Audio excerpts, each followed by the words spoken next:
Welcome back, ladies and gentlemen. Thank you very much for your greatest support. Now, let me first say this, that, sometimes you can force something to happen, but then you come to realize that that thing which you're forcing is not meant for you or is not meant to work at that particular time.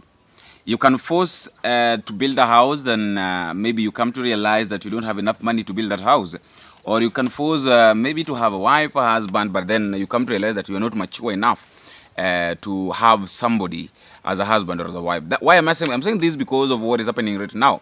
A lot of people are trying to talk negatively about the statement that was made by Edwin Sifuna yesterday. That is why I've decided to talk about it. Yesterday, the committee of ODM met at Orange House. They discussed several things. As you can see in this photo, these are ODM leaders. We have got Gladys Wanga is here.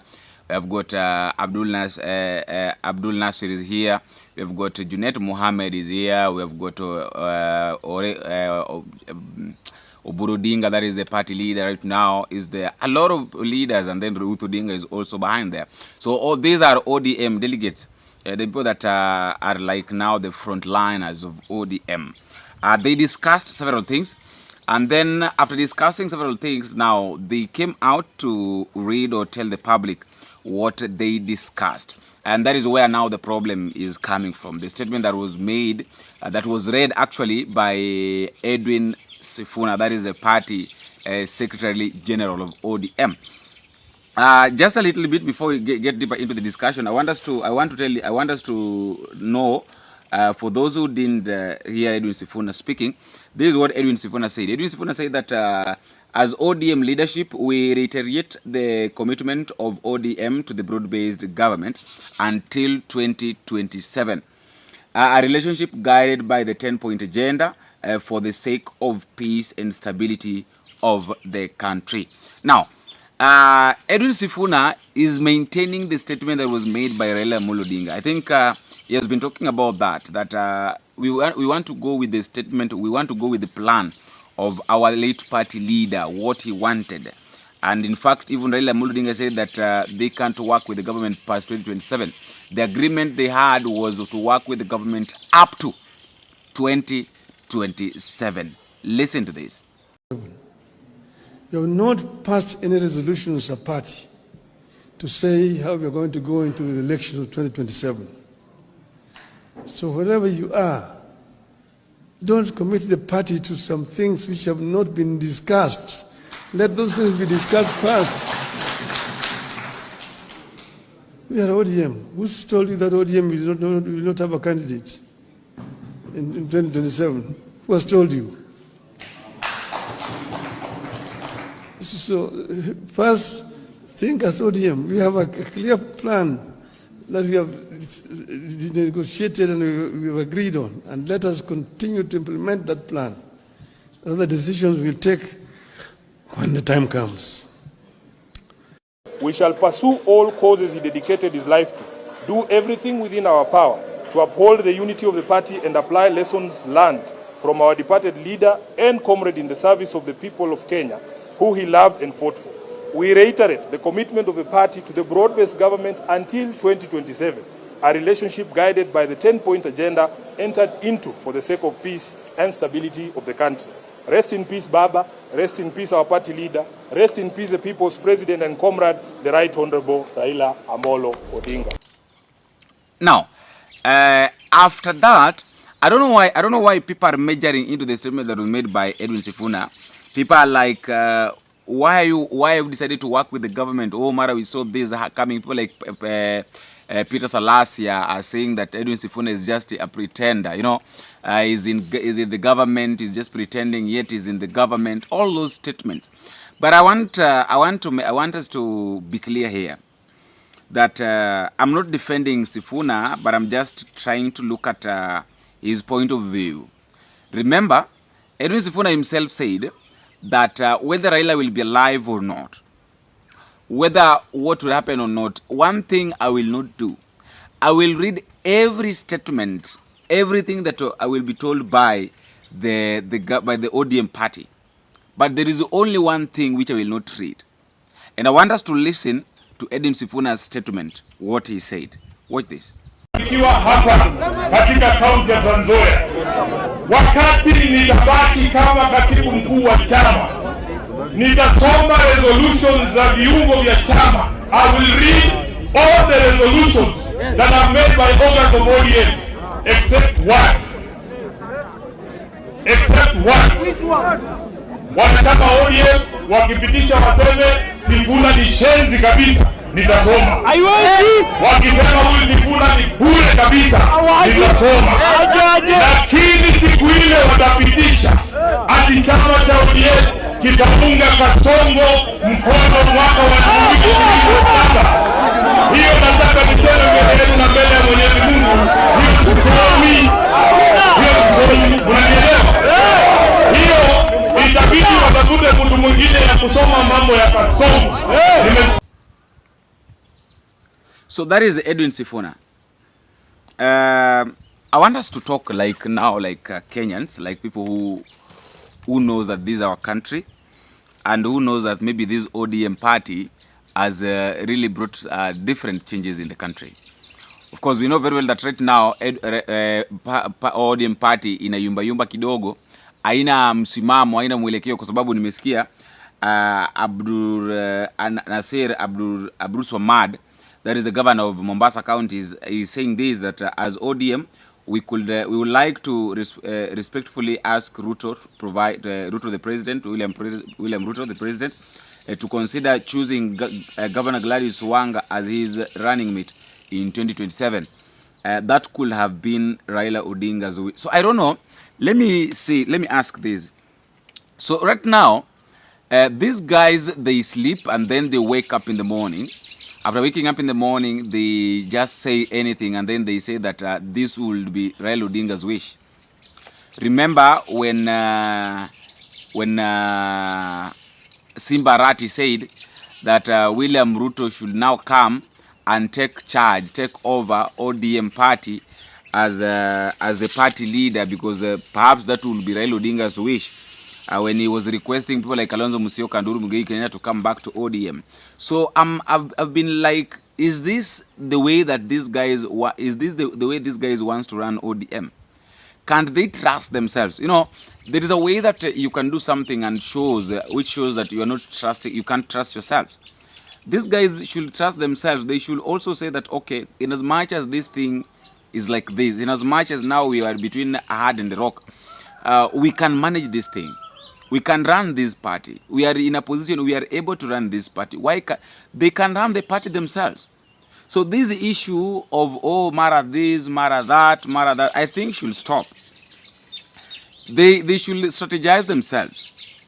And that is why, now that one gives us a clue why Gladys Wanga has been working so hard to make sure that she impresses William Ruto by going against anybody that is against William Samoei Ruto. That one now gives us a clear picture. I've been talking about this, that Gladys Wanga is working on how she can be the running mate of William Ruto. Some people have been like, oh, mara unaonea Gladys Wanga. Mimi sionei mtu. Nataka niseme hili kwa Kiswahili kwamba mimi sijaonea mtu yote. Kile ambacho najaribu kusema ni kwamba watu wanapaswa kujua ya kwamba mambo ambayo wanayataka kufanya, mambo ambayo wanatarajia yafanyike kwao, yana madhara mbele. Kwa sababu gani nasema hivyo? Mtu kama Gladys Wanga ni gavana wa Homa Bay County. Na anajua vizuri ya kwamba kazi yake kama gavana ni kuhakikisha kwamba kaunti yake imepata maendeleo. Kile ambacho amepigania kabisa, siwezi nikapinga hiyo, amepigania kabisa akahakikisha kwamba Homa Bay County angalau ina maendeleo 1, 2, 3 tofauti na kaunti zingine. Lakini hilo alimpi ruhusa, ama hilo alimpi nafasi nzuri ama tikiti ya kusema kwamba sasa yeye ametosha kwenda kuwa running mate wake William Samoei Ruto fikapo mwaka 2027. Na kuzungumza tu kidogo, nimezungumza Kiswahili kwa sababu niliona watu wengine wanalia kusema kwamba changanya Kiswahili na Kiingereza. Na changanya kwa sababu nimeona ili jambo la ODM itakuwa kwenye debe mwaka 2027. I don't know how they want to make ODM be in the ballot. Maybe by giving it a running mate, or maybe by being the party that is going to produce the president. I don't know. I don't know how that one is going to work. I'm still at that point. Bado najaribu kuangalia. Wanasema kwamba ODM inaenda kuwa kwenye debe. Lakini inaenda kuwa kwenye debe kwa njia gani? Njia gani? Wanaenda kumchukua Gladys Wanga awe hapo kama running mate wake William Samoei Ruto, wakati William Ruto wako kule kwenye party nyingine, ama watamleta William Ruto kwenye party cha ODM ili William Ruto awanie kiti cha rais na tiketi ya ODM, ama ni nani asua kwenye chama cha ODM ambaye ana ujasiri na ana uwezo ya kuwania kiti? Naomba uniambie kwenye sehemu ya maoni, nani wewe mwenyewe, wewe binafsi, who do you think in ODM party has got the ability to run for the presidency in 2027? Who?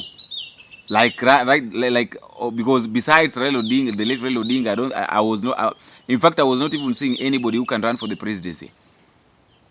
Maybe there is, and I don't know. Maybe Edwin Sifuna can, but I don't think Edwin Sifuna himself is ready for it right now.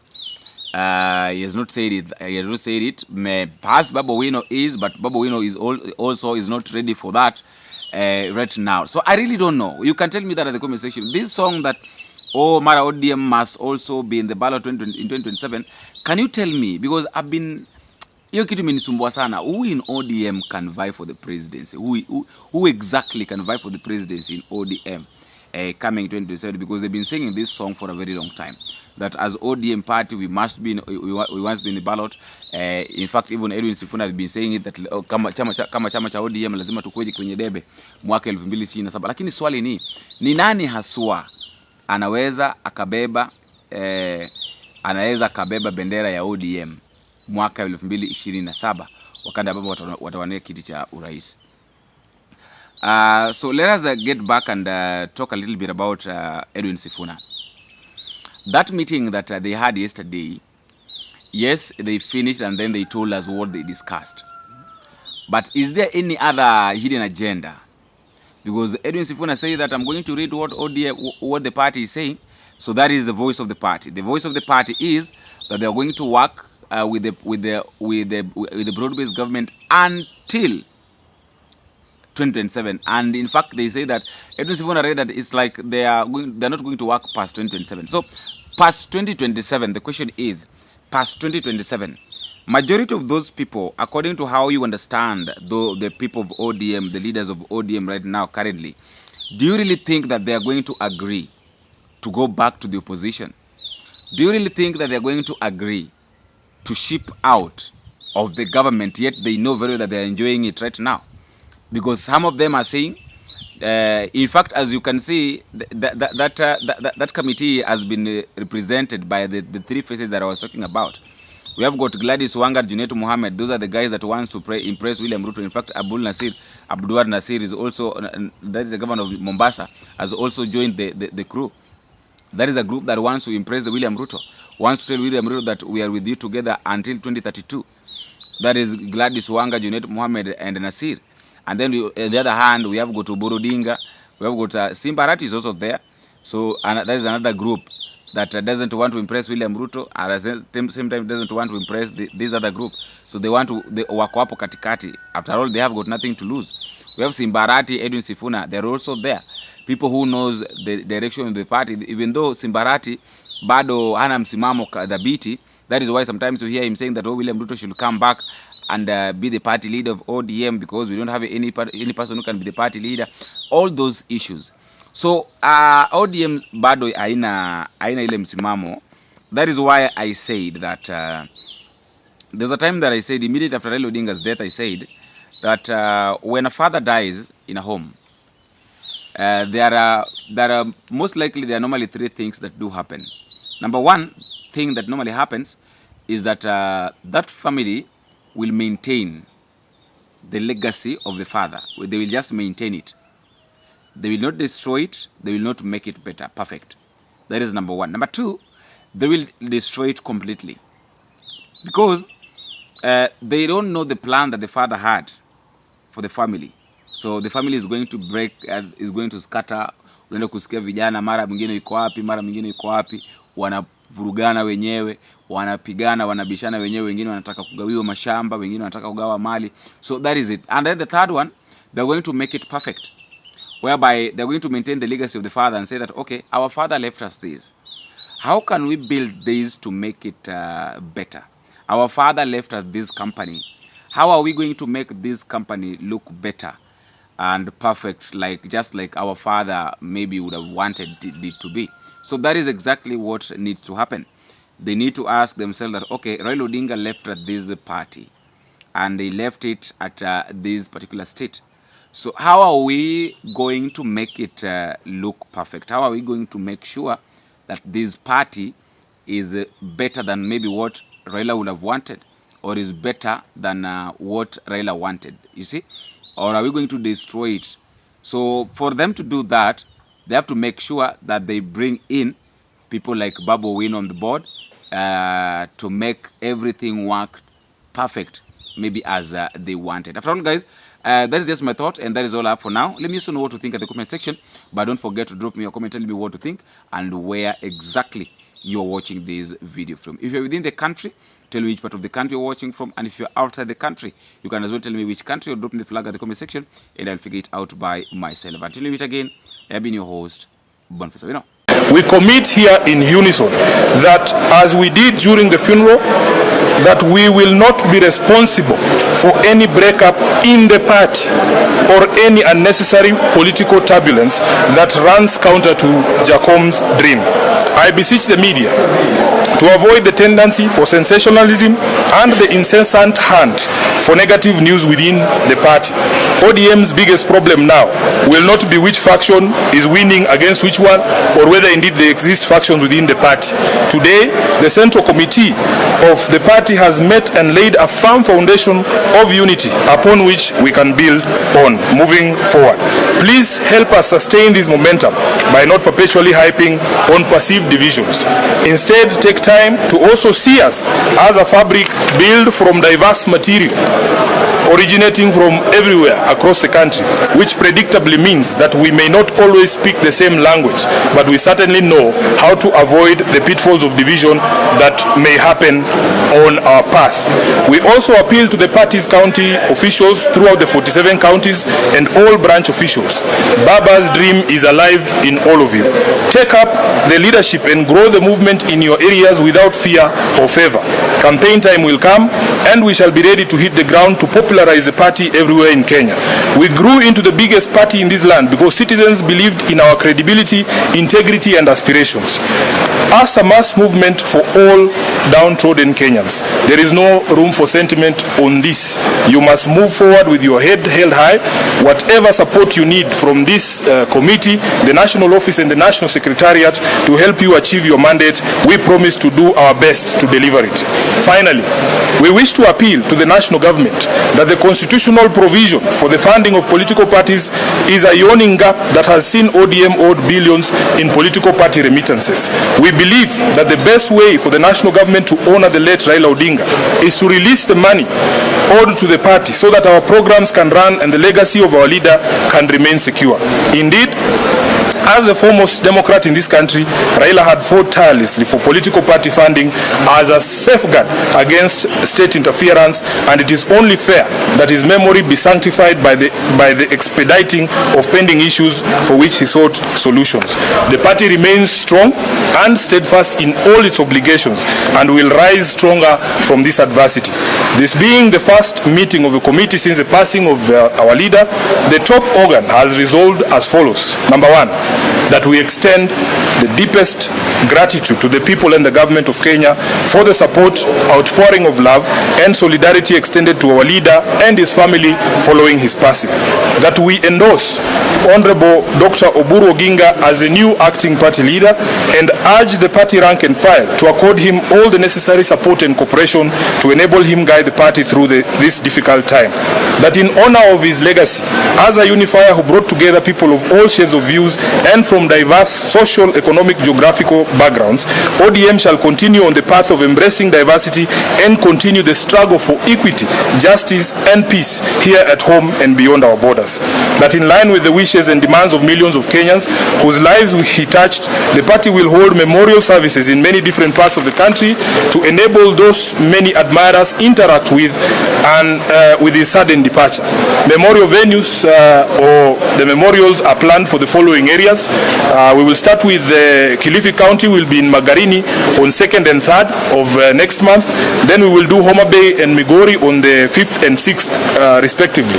That given the love Right Honorable Raila had for ODM, we believe he has joined the nearest branch of ODM in heaven. We shall honor him here on earth by strengthening existing branches and opening new ones to allow as many of his supporters as possible stay closely with him via the party. That as part of the strengthening and spreading the reach of the party, the ODM at 20 celebrations will proceed on the 14th, 15th and 16th of November in Mombasa County, accompanied by activities aimed at cementing the unity and solidarity within the party. All committees that had been tasked with preparations for the events are asked to immediately resume those preparations, and the chairperson of the planning committee, the Honorable Junet, is here. Once again, ODM extends its condolences to the family of the Honorable Raila Odinga, his friends in Kenya and around the world, and to the people of Kenya. The party appeals to all members and all Kenyans to now focus on celebrating the gift of his forward, and that we do it in a dignified manner as his leadership, legacy and sacrifice to the country deserve. That we will participate in all activities organized in his honor in a disciplined and respectful manner. I am aware that the party has dispatched the governor of Kisumu to go and represent us in Kampala, where there is a memorial service happening, I think, tomorrow this week. Lastly, as the top leadership of this party, we shall pursue all causes he dedicated his life to, do everything within our power to uphold the unity of the party and apply lessons learned from our departed leader and comrade in the service of the people of Kenya, who he loved and fought for. We reiterate the commitment of the party to the broad-based government until 2027, a relationship guided by the 10-point agenda entered into for the sake of peace and stability of the country. Rest in peace, Baba. Rest in peace, our party leader. Rest in peace, the people's president and comrade, the Right Honorable Raila Amolo Odinga. Thank you very much, and thank you for your patience. No questions asked. This is a very lengthy statement. There will be no need for questions. Yes. Okay. Let's